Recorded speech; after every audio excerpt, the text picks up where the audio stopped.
The forest was quiet that day. Too quiet. The kind of silence that presses against your ears and makes your skin prickle. I moved through the trees, my bow in hand, my breath fogging in the cold air. I was desperate. We were down to our last few coins, and the winter had been cruel. My family was starving. I had to bring something back, even if it meant risking the woods. That's when I saw it. A wolf. Massive. It stood in the clearing, its head lifted, sniffing the air. My heart thudded in my chest. A wolf like that. Its pelt would fetch a good price. Enough to keep us fed for weeks, but something about it made me hesitate. Its eyes, they weren't the eyes of an animal. They were too sharp, too knowing. It looked at me, and for a moment, I felt like it was sizing me up, like it understood exactly what I was thinking. I told myself it was just a wolf, just another beast. I'd killed plenty before. But my hands shook as I nocked the arrow. My stomach twisted, and I couldn't shake the feeling that this was different, that I was about to cross a line I couldn't come back from. I drew the bowstring tight, my fingers trembling. The wolf didn't move.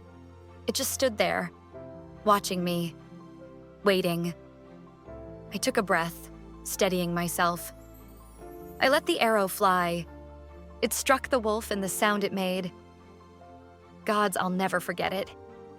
A yelp, high and sharp, but there was something almost human in it. Something that made my blood run cold. The wolf collapsed, its body writhing in the snow, staining it red. I stood frozen, my breath caught in my throat.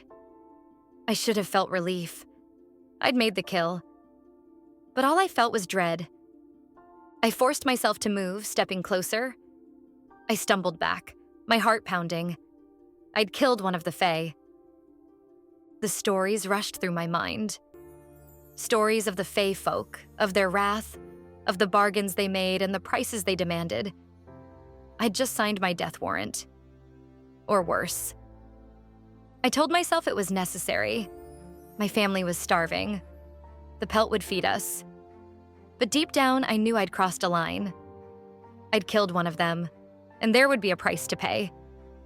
I knelt beside the wolf, my hands shaking as I began to skin it. The blood was warm on my fingers, and I tried not to think about what I'd done. I told myself I had no choice. But as I worked, I couldn't shake the feeling that the forest was watching. That something was coming for me. And I was right.